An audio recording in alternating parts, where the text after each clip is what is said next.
성남 대장동 개발 특혜 의혹의 핵심 인물인 화천대유 대주주 김만배 씨, 오늘 검찰에 출두해 조사를 받고 있습니다. 정관계 로비와 특혜 그리고 실소유주와 관련한 의혹을 받고 있는데 과연 수사를 통해 실체적인 진실을 밝힐 수 있을지 양지열 변호사 또 이웅혁 건국대 경찰학과 교수 모시고 자세히 살펴보도록 하겠습니다. 어서 오십시오. 네, 안녕하세요. 예. 자, 오늘 오전에 있었던 것부터 좀 짚어볼 필요가 있을 것 같습니다. 이제 검찰에 소환된 김만배 씨, 최대한 쉽게 저희들이 설명을 하기 위해서 기초부터 좀 들어갈 필요가 있을 것 같습니다. 김만배 씨가 어떤 인물이죠? 일단은 그 화천대유 그 대지주고요, 네. 주주고 법조 팀장의 그 경력이 있는데 예. 이번 그 대장동 개발 사건의 거의 전반을 다 관여한 인물이다 이렇게 요약할 수가 있는데요. 네. 크게 보면 세 가지로 아주 간단하게 일단 요약을 해볼 수 있을 것 같습니다. 네네. 이런 그 대장동 개발 사업의 초기부터 사실은 그 유동규 관리본부장하고 친분 등을 이유로 해서 네. 사실은 이미 성남의 뜰이라고 하는 선정까지 관여한 것은 아니냐, 예. 또는 기타 관련된 설계에 있어서 일정한 영향을 준 것은 아니냐, 예. 이런 것에 중요한 역할을 한 인물이다. 첫 번째로 요약할 수가 있고, 네. 그렇다고 본다면 두 번째는 이것이 그 가능하도록 네. 성남시의 정치인이라든가 예. 또는 관련 정치인들의 일정한 로비 활동을 주로 역할을 담당한 인물은 아니냐라고 네. 하는 두 번째고요. 예. 그 세 번째는 이제 그 법조와 관련된 중간의 브로커 역할로서 예. 이를테면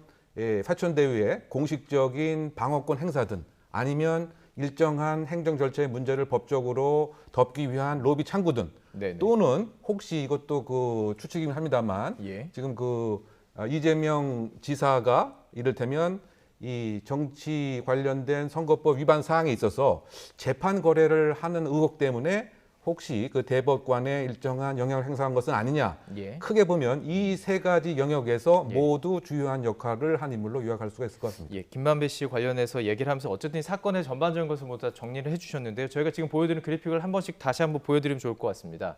자, 첫 번째 대장동 특혜 의혹 이 부분 이 전체적인 맥락을 보면 이제 검찰 수사에서 그 파악하는 부분을 통해서 저희들이 정리를 하면 좋을 것 같습니다. 첫 번째는 이렇게 이익을 받을 수 있도록 어떻게 했느냐, 이게 바로 이제 특혜 문제고요. 두 번째는 어디까지 지시를 했느냐, 그리고 그 지시하는 과정 속에서 배임이 얼마나 이루어졌을까, 이걸 지금 보는 것이고요. 두 번째는 이제 그 과정 속에서 이제 로비 의혹이 있는 것입니다. 로비 의혹 관련해서 여러 가지 이제 녹취록이라든지 뭐 지금 기사를 통해서 저희들이 이제 검찰 수사 그 접하는 것을 통하면 녹취를 통해서 이런 로비 설들이 나오고 있는 거예요. 정확하게 로비가 이루어졌다라는 이야기들이 녹취들이 좀 나오고 있는 부분입니다. 자, 그렇다면 오늘 이제 김만배 씨의 수사 검찰에서 어느 점을 좀 집중적으로 공격을 할까요? 일단 지금 검찰에서 보고 있는 건 현재 구속이 된 사람은 이제 성남도시개발공사 전 기획본부장이었던 유동규 씨가 구속이 돼 있고 예. 검찰에서는 유동규 씨에 대해서 두 가지 혐의를 적용을 했습니다. 유동규 네. 씨가 개인적으로 뇌물을 받은 혐의가 하나가 있고 하나는 지금 논란이 되고 있는 것처럼 화천대유가 그렇게까지 큰 이익을 볼 수 있도록 만들어준 구조를 만들어준 게 아닌가라는 겁니다. 예. 근데 그 화천대유가 그렇게까지 큰 이익을 볼 수 있는 구조라는 것도 두 가지로 또 나눠서 봐야 되는 게 네. 화천대유가 일단은 성남이뜰이라고 하는 것은 대장동을 개발하는 과정에서 SPC라서 특수목적 법인이 만들어졌는데 예. 그 법인을 만들어서 누구의 자금을 끌어다 그 사업을 실질적으로 할 것인지를 혹시라도 이 김만배 씨를 통해서 처음부터 그걸 이끌었던 게 아니냐. 그러니까 애초부터 이 화천대유라든가 화천대유가 같이 자산을 맡은 하나은행 컨소시엄이라든가 예. 이런 쪽으로 갈 수 있도록 구조를 만들었다라는 부분이 하나가 절차상의 문제점으로 있을 수가 있고요. 예. 두 번째로는 그렇게 해서 성남시가 가져갈 수 있었던 이익을 혹시 민간업자들이 가져갈 수 있도록 한 게 이제 그게 업무상 배임인데 예. 이 부분은 사실 굉장히 넘어야 될 산들이 많은 겁니다. 예. 왜 그러냐면 이게 애초에 두 가지로 나눠서 봐야 되는데 이 화천대유가 이거를 맡은 것 자체도 사실은 그 자체로도 굉장히 이익이 어느 정도는 있기 때문에 그것도 특혜라고 볼 수도 있습니다. 다만 네네. 지금 얘기가 된 것처럼 굉장히 큰 이익을 가져가게 된 부분 그거를 예상을 하고 그 예상을 했는데도 불구하고 이익을 환수하지 못하도록 한 조치를 한 것이냐 예. 아니면 당시로서는 할 수 있었던 정상적인 사업 계획 내에서 사업을 추진했는데 그때 예상했던 것과는 전혀 상황이 예상을 뛰어넘는 어떤 수익을 거둔 것이냐 이런 부분이 먼저 나눠져야 되거든요. 예, 예. 근데 이렇게 뭐 좀 복잡한 과정을 거쳐야 되지만 그렇다 하더라도 그러니까 그때도 당시로서도 이 정도의 수익을 낼 것이라는 그런 어떤 가정을 하고 예. 혹시라도 이익 환수 규정을 만들지 않았다고 치더라도 그럼 그 대가를 얼마만큼이나 가져갔느냐를 사실은 밝혀야 되는 거죠. 예. 만약에 정말로 의도적으로 민간업자들에게 그렇게 큰 이익을 몰아준 것이라면 네. 당연히 이 당사자도 그에 상응할 만큼의 큰 이익을 받았어야 될 거 아니겠습니까? 예, 예. 그 부분이 밝혀질 수 있느냐 이게 아마도 가장 핵심이 될 것이고 예. 그 과정에서 이제 아까 말씀하신 것처럼 김만배 씨 같은 경우도 최근에 이제 정유학 회계사가 검찰에 제출했다는 그 녹취록에 따르면 네. 유동규 씨에게 돈을 많이 건네줄 것처럼 그렇게 얘기를 했다는 거 아니겠습니까? 예. 그러니까 결국에는 지금 일단 김만배 씨에게 확인해야 될 부분은 뭐냐면 그 녹취록에 나와 있는 것처럼 정말로 700억 원이라고 하는 그 돈을 유동규 전 기획본부장에게 제공을 한 것이냐 예. 아니면 지금 유동규 씨라든가 김만배 씨도 부인하고 있는 것처럼 당시에 이익 부배를 가지고 나왔던 여러 가지 얘기 중에 예. 허위로 그런 얘기들을 한 것이냐 이런 부분이 오늘 아마 수사에서 가장 크게 다투지 않을까 그러니까 결국엔 싶습니다. 돈의 흐름인데 돈의 흐름이 그냥 정상적인 뭐 통장을 통해서 이루어졌으면 당연히 밝혀낼 수 있겠죠. 근데 현금으로 만약에 주고받았다면 어려운 거 아닌가요? 그런데 그 부분도 예. 여기서 이제 생각해봐야 될 부분들이 사실 이제 곽상도 전 의원의 아들에게 50억 원을 참 누구도 납득하기 어려운 퇴직금이나 산재 명목으로 지급을 했지 않습니까? 그 얘기를 끄는 이유가 뭐냐면 지금 한 달 정도 전부터 뭐 특히 대선 과정에서 이 대장동 관련된 의혹이 굉장히 크게 불거졌기 때문에 그래서 이게 논란이 됐었지만 그 이전까지는 이런 사실들을 신경 쓰는 사람이 거의 없었죠. 예. 그러니까 무슨 얘기냐? 정말로 그 당시 초기부터 그 많은 돈을 누구에게 건네주려고 했다고 치더라도 비밀리에 말씀하신 것처럼 현금을 통해서 누구도 알지 못하게끔 전달해야 될 이유가 딱히 없었다라는 거죠. 그러니까 예. 과거에 정말 큰 약정을 해놓은 게 있다면 전체 금액은 아니라도 예. 상당한 금액 정도는 특별하게 뭐 부담을 가지지 않고 서로 주고받았을 가능성도 배제를 못한다는 거죠. 예. 그러니까 주고받은 돈을 흐름을 따라야 되고 그 왜 줬는지까지 밝혀내는 그 과정들이 이제 검찰의 숙제로 남아 있는 과정인데 하나만 조금 더 강조하고 예, 싶은 예, 것은 예. 돈의 흐름의 문제는 일단은 나중의 문제입니다. 이건 뇌물죄의 영역인데 네. 지금 가장 중요한 그 쟁점은 배임 행위라고 하는 것이 누가 했느냐,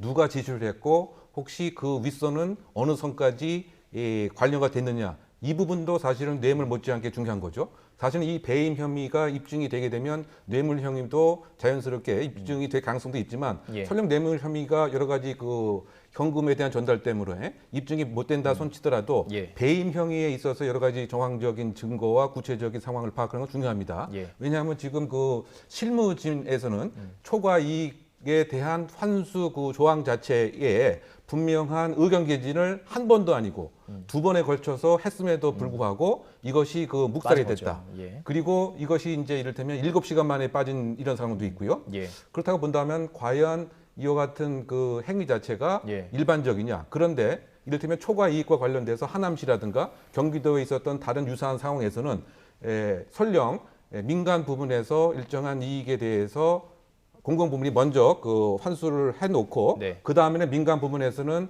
이 지분 비율로 남는 이런 조항도 기본적으로 다 포함을 했었는데 예. 왜 유독 대장동 개발 사건만 이렇게 뺐는지 빠졌는가. 예. 그렇다고 본다면 이것이 지금 이른바 유동규 뭐 별동대라고 하는 예. 이른바 그 개발처 그다음에 전략 그 팀에는 분명히 보고가 됐었는데 그 다음에는 이제 그 빠졌다. 예. 그렇다 보면 이 사항이 그 당시에 그 성남시장에게는 보고가 된 것은 아닌가. 예. 또 왜냐하면 근거로 보게 되면 그 이 성남의뜰 등에 관한 정관에 의하면 결재권자. 네, 중요한 재산의 처분, 증식, 감식에 있어서는 반드시 보고하도록 되어 있었기 때문에 예. 이 부분에 있어서 윗선은 어느 선까지 알고 있었는지 결제 예. 과정 어떻게 되어 있는 것인지 예. 이것이 이 전체 대장동 개발 사건의 가장 중요한 키포인트가 되지 않을까 예상합니다. 그렇습니다. 지금 아니요, 근데 제가 말씀드린 부분 뭐냐면 예. 돈의 흐름을 보지 않으면 안 되는 게 이 앞서 들었던 그런 개발 사업 같은 경우 다른 어떤 개발 사업에서도 민간이 개발을 주도하고 있으면서 거기서 관이 사실상 투자한 돈이 없이 이 정도의 돈을 성남시에서 가져오는 정도로 했던 사례는 없어요. 예, 예. 그러니까 그러니까 이례적인 현금으로만 1,800억 원인 사업이죠. 것이고 예. 그 기부 채널 같은 거 받으면 5,500억 원인데 예. 그걸 확보해놓고 시작한 사업은 없었거든요. 예, 그렇기 예. 때문에 지금처럼 만약에 특혜 의혹이 될 만큼의 많은 돈의 흐름이 왔다 갔다 하는 것을 알고 그리고 당연히 그때 당시부터 시작해서 돈을 누군가에게 주지 않았다면 네네. 배임이라고 하는 거를 그럼 아무런 대가도 주지 않고 그런 배임을 몰아줄 사람이 어디 그러니까 있습니까? 배임이라는 게 원래 받아들여야 될 금액을 안 받아들였다면 배임이겠지만 그렇죠. 이미 받아들일 금액인지 몰랐고 네. 그 당시에는 없었던 사업이라면 그리고- 배임이라는 걸 입증하기 쉽지 예. 않다는 그 말씀이신 그렇죠. 그리고 건데요. 예. 특혜를 받아주려면 누군가에게 특혜를 주면서 자기는 아무것도 안 가져간다는 게 있을 수가 없잖아요. 예. 그렇기 때문에 실제 700억 원 약정이라는 게 있는지 예. 어느 정도 돈이 흘러가는지를 봐야 한다는 거죠. 그래서 이게 좀 어렵습니다. 이게 과거 있었던 사례를 가지고 계속 비교해 감사하기가 좀 쉽지 않습니다. 물론 이제 그 선정 과정에서는 이제 다른 시와 비교를 할 수 있지만 수익을 얼마나 남겼나 이 부분에 대해서는 좀 그런 문제가 있지만 이 로비 의혹에 대해서는 사실 어쩌면 간단해요. 로비를 했는지 안 했는지 밝혀내면 문제가 찾아낼 수 있는 것이니까요.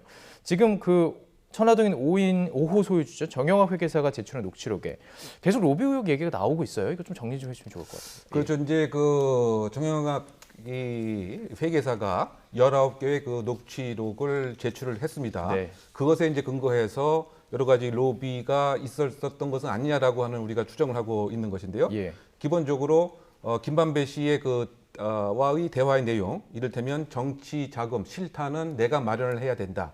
이렇게 이제 그 언급한 부분과 관련돼서 예를 들면 이런 식의 또 얘기 또 있었던 거죠. 이를테면 그 유동규 씨하고 처음부터 25%의 수익을 얻기로 약정을 했다. 이런 내용도 그 로비와 관련된 네. 녹취록에 그 나오는 것이고요. 네. 그렇다 본다면 이제 이것에 관한 이제 그 자금 흐름이 과연 어떻게 입증할 수가 있는 것이냐, 용초가 정당한 것이냐. 예. 지금 그 김만배 씨가 약 473억 원에 해당되는 것을 화천대유로부터 빌렸는데 예. 그 중에 대한 그 용초 자체가 불분명한 점도 많이 있죠. 이를테면 일단은 박영수 특검의 인척으로 알려진 대행업사 대표에게 100억 원이 이제 갔고, 예. 그 다음에 지금 성남시장에게 30억 원이 갔다. 그리고 성남지원에게 20억 원. 그다음 이런 얘기들이 그 녹취록에 등장을 합니다. 네. 그리고 이른바 그 50억 클럽이라고 하는 6명의 그 대회에서 예. 50억씩 그러면은 300억이 그 되죠. 예. 그럼 얼추 그 보게 되면 일단은 373억의 대여에 대해서 이와 같이 추정을 할 수가 있는데 예. 이 중에서 또 85억은 아직도 소명도 되고 있지 않는 상태이고요. 예. 그리고 이 473억을 해당되는 것을 현금으로 또 대부분 인출을 했다라고 하는 이런 얘기가 있기 때문에 네. 그야말로 그 현금에 이렇게 일련 번호를 추적할 수도 없는 이런 상황이기 때문에 예. 구체적인 흐름에 대한 입증 자체는 수사에 있어서 녹록지 않은 그런 부분입니다. 예, 이쯤에서 저희가 녹취를 좀 들어보도록 하겠습니다. 김만배 씨 로비 의혹 강하게 부인하고 있죠. 직접 했던 말 저희가 녹취를 준비했습니다. 함께 들어보시죠.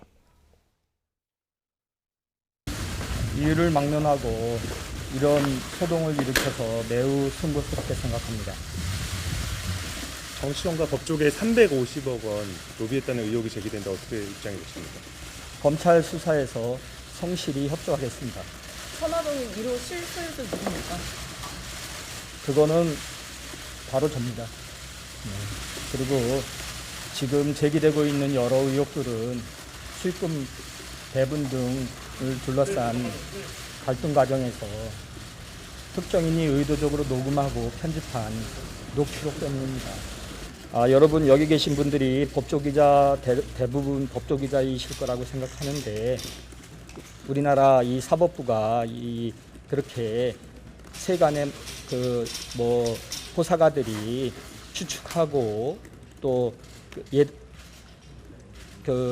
짜집기 하는 생각으로 움직일 수 있는 그런 저기가 아니라고 생각합니다. 그래서 그런 어떤 재판 이런 얘기는 얼토당토하는 얘기라고 생각합니다. 네, 저희가 이제 로비 의혹에 대해서 이야기를 하고 있었으니까 이 얘기의 근거가 된 게 사실 녹취록인데 그 부분에 대해서 김만배 씨는 특정인이 의도적으로 녹음하고 편집한 녹취록이기 때문이다 이렇게 얘기했습니다. 이러면 사실 이렇게 주장한다는 것은 재판에서 증거로 활용되지 못하다 이런 주장을 하는 건가요? 일단 녹취록 같은 경우는 실제로 말씀하신 것처럼 짜집기가 된 것이 이런 부분은 실제 녹음한 것과 녹취된 파일과 이거를 좀 비교를 해봐야 할 것으로 보이고요. 사실 이제 대장동과 관련해서 나왔던 어떤 의혹들이 이번이 처음 2015년을 둘러싸고 나온 것이 처음이 아니지 않습니까? 대장동 개발지구 자체가 2004년도부터 개발이 추진됐고 그 안에서 공개발로 갔다가 민간 개발로 갔다가 다시 공개발로 가는 여러 가지 과정을 거쳤었고 김만배 씨는 추후에 좀 포함이 된 인물이긴 하지만 사건의 핵심 인물로 들어가고 있는 남욱 변호사 같은 분들은 그 과정에서 민간 개발을 주도하기 위해서 정치권에 로비를 했고 성남시 의회에서 그 전에 그러니까 이재명 성남시장 시절 이전에도 민간 개발로 가기 위해서 정치권을 로비한 걸로 여러 명이 또 구속됐던 사건들도 있었거든요. 그러니까 굉장히 복잡한 역사들을 가지고 있는 가운데서 이게 그들 내부에서 벌어진 일이냐, 이게 이제 당시의 성남시로 연결되느냐, 이런 부분을 좀 밝혀봐야 될 부분이긴 한데 예. 뭐 본인이 지금 부인하고 있는 부분들이 설령 사실이라고 할지라도 그러면 아까 말씀드린 것처럼 지금 실제 본인이 이제 일간지 법조팀장으로서 주로 검찰에 관련된 사람들이 이름들이 거론이 됐었고 실제 예. 고문으로도 근무를 했었고 이 통상적인 대기업에서조차도 생각하기 어려울 정도의 뭐 사실 여부는 확인을 해봐야 되지만 이른바 50억 클럽에 이 거론이 되는 이름들을 봐도 민정수석이라든가 대북한 당시에 검찰총장 이런 사람들이 포함이 돼 있지 않습니까? 그리고 네네. 실제 이제 그분들이 50억과 상관없이도 실제 법률 고문으로 이 선임을 해서 지급했던 비용들도 일반 기업이 생각하는 것보다 굉장히 높거든요. 예. 그러니까 본인은 이전 조사에서 자신이 이 평소에부터 잘 알고 있었던 정신적으로 존경하는 사람들에 대한 존중이라고 했지만 정신적 존경만으로 줄 수 있는 금액은 넘어서기 때문에 네네. 그러니까 지금과 관련해서 특혜를 받기 위해서 로비를 했다는 게 사실이 아니라는 부분이 맞다고 치더라도 예. 왜 그렇게 많은 돈이 건너가는지에 대해서는 충분히 해명이 있어야겠죠. 예, 충분한 해명. 검찰 조사를 통해서 지금 이루어질 수 있을지 궁금한데 지금 구속돼 있는 유동규 씨와 김만배 지금 그 대주주 사이에서 약간씩 말이 다른 게 있어요. 물론 이제 두 분의 본인의 지금 언급은 아니고 그 유동규 씨는 뭐 천화동의 1호의 그 실소유주라고 본인이 주장했다라는 이야기를 이제 정 변호사를 통해서 이제 알려진 것이죠. 이런 것들이 좀 다르다 보면 검찰 측에서는 뭐 그 대면 대질 신문 이런 것도 가능하지 않을까요? 네, 그 뭐 전국적으로 이를테면 구체적인 물증이 한계가 있다거나 예. 또는 그 서로 간의 진술 자체에 커다란 차이가 있을 때는 예. 부득불 대면 조사도 이제 가능합니다. 뭐 양자의 동의를 이제 받아서 이제 해야 되는 이제 이런 그 부분인데요. 더군다나 그 화천동인 이를테면 1호의 소유가 누구냐에 따라서는 상당한 입장이 지금 달라지고 있는 상황인 것 같습니다. 오늘 오전에 인터뷰 내용에서 그 기자의 질문에 대해서 김만배 씨는 그것의 소유는 바로 본인이라고 본인이다라고 얘기를 했지만 이를테면 정학용 회계사의 녹취 예. 뿐만이 아니고 정 변호사. 정 변호사의 자술서 등에 의하면 그것은 분명히 유동규 씨. 유동규 씨의 것이라고 얘기를 했다. 예. 더군다나 유동규 씨 그 스스로도 경기관광공사를 그만두기 그 직전을 앞두고 나에 해당되는 목 700억 원을 달라. 예. 이렇게 이제 얘기를 했습니다. 진술했다고 하죠. 네, 진술했는데 그거 예. 전체의 그 반이다. 그런데 그 우연인지 모르겠지만 화천대유의 1,200억 원 등을 이렇게 계산을 해보게 되면 상당 부분은 어쨌든 이 소유가 그 유동규 씨의 의심도 분명히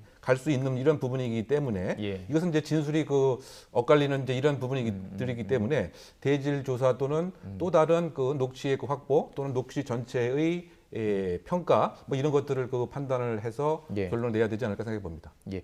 그리고 이제 곽성도 의원 아들이 경찰 조사를 받았잖아요. 50억 원을 뇌물로 보고 있다는 경찰은 수사를 하고 있는 과정인데 어떻습니까? 이게 조금 더 확장이 돼서 곽상도 의원까지 조금 뭐 어떤 수사 범위를 들어갈 수 있을지 보시죠. 그러니까 경찰이 그렇게 어느 정도 의심을 할 수밖에 없는 이유는 그러니까 50억 원을 30대 젊은이가 그냥 퇴직금이나 산재급으로 받을 수 없다라는 게 그냥 너무나 당연한 일이지 않습니까? 그러면 도대체 왜 그 많은 금액을 지불했느냐라는 부분이고 그래서 의혹으로 보고 있는 부분들은 실제로 어떤 역할을 했는지 뭐 지금 이제 거론되는 것들 중에서는 토지를 수용하는 과정에 있어서 문화재 지구라든가 이런 곳들, 그러니까 그 지역에 해당하는 곳들에 있는 주민들의 반발 같은 것들이 예상되거나 법적으로도 좀 제한된 곳이 있을 수 있지 않습니까? 예. 그거를 풀어내는 데 있어서 혹시 곽상도 의원이 뭐 좀 해결해 준 부분이 없는지 이런 부분을 좀 확인하겠다라는 건데요. 예. 그거에 더해서 만약에 이제 실제로 뭔가 대가 관계가 되는 부분이 나온다라면 뭐 곽상도 의원에게도 수사를 할 수밖에 없겠죠. 근데 예. 그게 아닐 가능성도 배제는 못한다라고 또 봅니다. 왜냐하면 이게 워낙에 많은 그 금액이 특히 뭐 수익을 얻은 그런 사업이고 또 그 과정에서는 사실 정말 직접적으로 어떤 대가 관계가 있는 일을 하지 않았다고 할지라도 일종의 뭐 보험 비슷한 차원에서의 지급 같은 것도 고려를 해볼 수는 있거든요. 예. 그래서 여러 가지 가능성을 열어두고 수사를 해야겠죠. 자, 그럼 오늘 이제 수사를 받습니다. 언제까지 수사를 받을지 모르겠지만 수사를 받는 과정 속에서 긴급하게 뭐 김만배 씨도 혹시 구속영장 신청하거나 이런 청구하거나 이런 과정들 있을 수 있다고 보시는지? 일단 그 법리 그 상으로는 그 유동규 씨가 그 뇌물을 받았기 때문에 지금 김만배 씨가 뇌물을 공유한 것이 뚜렷하다고 하는 그런 확신이 있다고 한다면 똑같은 그 법 논리로 그 구속영장의 그 청구 가능성을 우리가 예상해 볼 수는 이제 있습니다. 더군다나 지금 관련된 그 사항이 한두 개가 아니고 그 여러 가지 사항을 상당 시간에 그 걸쳐서 조사를 할 현실적인 필요가 분명히 그 존재하기 때문에 이제 이 얘기는 신병 확보가 상당 부분 현실적으로 필요한 예. 이러한 그 수사적인 판단을 할 가능성을 배제할 수는 이제 없다. 예. 다만 이제 그 중요한 것은 얼만큼 관련된 사항 자체가 입증이 될 수 있느냐, 어느 정도의 그 소명이 될 수 있느냐, 이것을 이제 그 검찰 기관이 지금 현재 시점에서 예. 얼마큼 갖고 있느냐. 왜냐하면 그 유동규 씨의 전격적인 그 구속영장과 그 관련돼서도 예. 이를테면 돈을 건넨 사진이라든가 구체적인 진술이라든가 확보가 됐단 말이죠. 예. 뭐 이런 측면에서 사실은 김만배 씨의 동전의 양면이죠. 돈을 받은 사람이 있으면 돈을 준 사람이 있기 때문에 예. 그래서 그 긴급한 신병 처리의 가능성도 배제하지 못하지 않을까 생각해 봅니다. 예. 지금 말씀하신 것 중에서 그 당시 이제 김만배 씨가 줬다고 지적된 부분은 그 이후에 경찰 조사에서 김만배 씨가 준 돈은 남욱 변호사 쪽에 간 걸로 확인이 됐고요. 그다음에 이제 지금 준 사람 그 아까 말씀하신 그 돈을 줬다는 사람 같은 경우는 이제 그 초기에 2012년도에 사업을 같이 했다가 떨어져 나갔던 사람의 준 거 부분이거든요. 그래서 예, 예. 김만배 씨와 관련해서는 다른 부분이 나온다라면 뭐 구속영장을 청구할 가능성도 배제를 못했지만 예. 당장 유동규 전 기획본부 장관 뇌물 쪽으로 확인이 된 건 아직은 없어요. 아직은 없기 때문에 아직 모르는 상황인 것으로 보입니다. 자, 이제 좀 시간이 많지는 않은데요. 주제를 좀 바꿔보도록 하겠습니다. 고발 사주 의혹도 좀 살펴봐야 되는데요. 이 고발 사주 의혹의 제보자 조성은 씨의 녹취 파일이 지금 어느 정도 공개가 됐습니다. 이 과정을 보면 뭐 김웅 의원과 뭐 통화한 것 이건 뭐 사실로 지금 뭐 정확하게 볼 수 있어요. 예. 네, 그렇죠. 더군다나 그 의미 자체가 과연 무엇이겠느냐. 네. 즉 그 통화 녹취의 그 내용을 보게 되면 네네. 예를 들면 우리가 만들어서 맞습니다. 줄 테니까 남부지검에 접수하라. 예. 일단 이 통화 내역에서 과연 우리의 의미가 과연 무엇이겠느냐. 그렇죠. 예. 우리가 검찰을 뜻하는 거냐 아니면 그 미래 당직자 뜻하느냐. 관련인들을 뜻하는 거냐. 만약에 그 전자라고 한다면 지금 민주당에서 그 얘기하는 그 검찰이 그야말로 정치적인 목적을 갖고 특정 당과 그야말로 이심동심으로 일정한 이 선거에 개입을 했다. 네. 이런 이제 추정이 가능하게 하는 대목이지만 그런데 우리라고 하는 개념이 이를테면 그냥 상투적으로 우리라고 또 얘기할 수도 있고요. 아니면 당에 일하는 일정한 조력자들과 함께 행정 업무를 네. 하겠다고 하는 우리인지 네네. 이 부분의 해석이 상당 부분 좀 엇갈릴 수가 있고요. 또 다른 그 녹취 그 내용을 보게 되면 대검에 접수되면 네. 잘 처리되도록 이야기를 해두겠다. 예. 이 부분도 상당히 그 그렇죠. 의문이 가는 대목은 분명합니다. 예. 이것은 대검이 적극적으로 사전에 예. 함께 그 기획을 하고 이와 같은 소위 말해서 그 고발을 할 것을 예상을 하는 이런 것까지 이미 말과 행동이 맞춰진 것은 아니냐. 예. 그렇다고 본다면 여기에 그 대검의 그 의미 자체를 한 단계 더 나아가서 생각하게 되면 혹시 그 윤석열 총장의 관련성은 예. 있는 반증이 아니냐. 네. 이런 또 이야기도 가능하기 때문에 그런데 중요한 것은 이것은 녹취이기 때문에 그냥 말로는 여러 가지 얘기를 할 수가 있지만 우리는 항상 수사는 이제 증거로서 뭔가 연관성이 있는 녹취에 연관성이 있는 걸 찾아야 그렇죠. 되는 그런 거죠? 구체적인 증거들은 나와야 되는데 예. 아직 그 단계까지는 아니지만 어쨌든 이 녹취의 두 대목은 상당 부분 의심을 자아내는 대목은 부인할 수 없을 것 녹취 같습니다. 시점에 무슨 전화 통화 내역이 뭐 공개가 된다거나 만났던 이런 것들이 공개가 되거나 이러면 이제 실제로 추정을 할 수가 있을 텐데 좀 정리를 잘 해주신 것 같아요. 우리라는 표현에서 우리가 누구냐 그리고 대검에 잘 얘기해 놓겠다라는 그 부분 그리고 그 과정에서 윤석열이라는 단어가 있었느냐라는 것인데 지금 YTN 보도 그 취재했던 기자에 따르면 본인의 취재에 따르면 윤석열이 있었다라고 지금 이야기를 하고 있습니다. 지금 정리를 해주신 거에 어떻게 생각하십니까? 뭐 검찰 쪽에 관여된 부분 쪽에 오히려 무게가 굉장히 쓸릴 수밖에 없는 게 이런 또 얘기가 있었죠. 그러니까 김웅 후보 본인이 당시로서 후보였으니까 들고 가면 검찰에 연관된 그런 의심을 받을 수가 있다라는 네. 것이고 야당 측에서 들고 와야 또 검찰은 마지못해 받는 형식을 취해달라라는 그런 내용도 들어가 있었고 무엇보다 처음에 저 얘기가 그러니까 손준성 보냄이라고 하는 파일을 보내고 나서 그 전후에 이루어진 얘기 아니겠습니까? 네, 네. 그 처음에 오전에 이쪽으로 서울 남부지검에 처음으로 접수를 하라 그랬다가 또 대검으로 바꾸는 과정에서 중간에 또 파일들 전송이 됐었기 때문에 검찰이 관여된 부분에 있어서만큼은 거의 확인이 된 것 같고요. 다만 그러면 검찰에 누가 확인을 한 거냐? 뭐 예. 손준성 검사 같은 경우는 아직도 부인을 하고 있기 때문에 예. 작성이나 전달 주체는 누구느냐? 그리고 실제로 윤석열 검찰 당시의 검찰총장이 관여가 돼서 이렇게 한 것이냐? 아니면 예.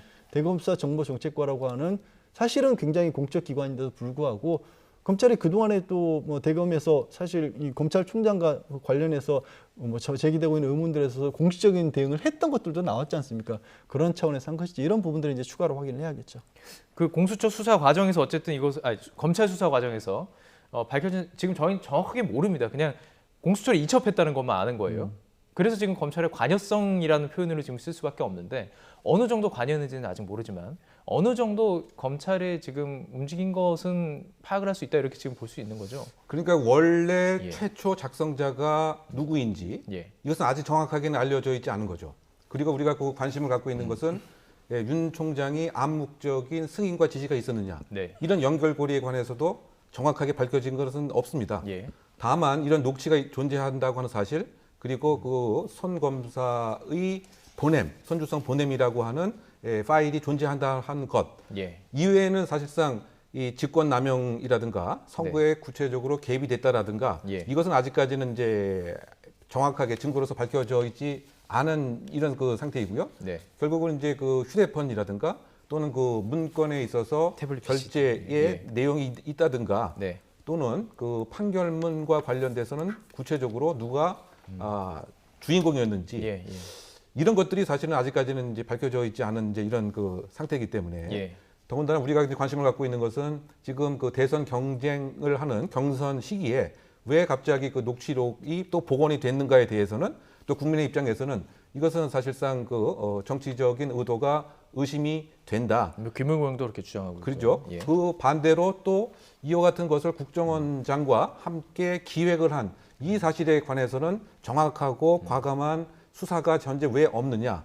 왜냐하면 그 정정식 의원에 관한 사무실의 압수수색이라든가 김웅 의원에 관한 압수수색은 전격적으로 이루어졌는데 예. 그러면 이제 그 박지원 원장에 대한 압수수색도 필요한 것은 아니냐? 이런 이제 그 논점이 지금 부딪히고 있기 때문에 수사의 그 진전 사항을 조금 지켜봐야 할 부분이 아닌가 보입니다. 마지막 질문 드려야 될 것 같은데요. 그렇다면 김 의원에 대한 소환 조사 불가피해 보이는데 이루어질까요? 불가피해 보입니다. 일단 저 내용 자체를 제시를 하면서 사실 이거는 이제 갑작스럽게 왜 정치적 공세처럼 얘기를 하시는데 이거는 이전부터 계속해서 수사가 차근차근 속도를 가지고 진행을 해왔었잖아요. 갑작스럽게 지금 이 상황에서 터진 게 아니라 이미 이전부터 나왔었고 무엇보다 뭔가 뭐 공세라든가 조작이라는 걸 말을 하기가 굉장히 어려운 상황인 게 이 사안은 지난해 4월에 벌어졌던 일입니다. 지난해 4월에 지금의 상황을 맞춰서 뭔가 공세를 하거나 꾸민다는 건 상상하기 어렵잖아요. 전혀 상식에 맞지 않는 주장인 거고 오히려 이렇게까지 자세한 내용이 나온데도 불구하고 기억이 나지 않는다로 일관하고 있지 않습니까? 불가피하게 소환 조사를 조속한 시일 내에 할 수밖에 없다고 봅니다. 계속 기억이 안 난다고 하면은 할 수 있는 거 뭐 계속 기억이 안 난다고 하더라도 예. 조서 내에 자세한 내용들을 물어보면서 기억이 나지 않는다라고 답변을 받는 거는 나중에 혹시 재판에 넘기거나 했었을 때 그 기록의 내용이 전혀 의미가 달라지는 거죠. 그냥 막연하게 뭉뚱그려서 해서 모른다라고 하는 것과 예. 이것도 모르세요? 이렇게 얘기했는데 이것도 모르세요라고 하는 부분들이 다 기록이 남게 되니까요. 그 주변 과정들은 기억이 나는 게 있는데 딱 그것만 기억이 안 날 수도 네, 있는 것이고. 그렇습니다. 예, 알겠습니다. 양지열 변호사와 이웅혁 건국대 경찰학과 교수와 함께 얘기 나눠봤습니다. 고맙습니다. 네, 고맙습니다.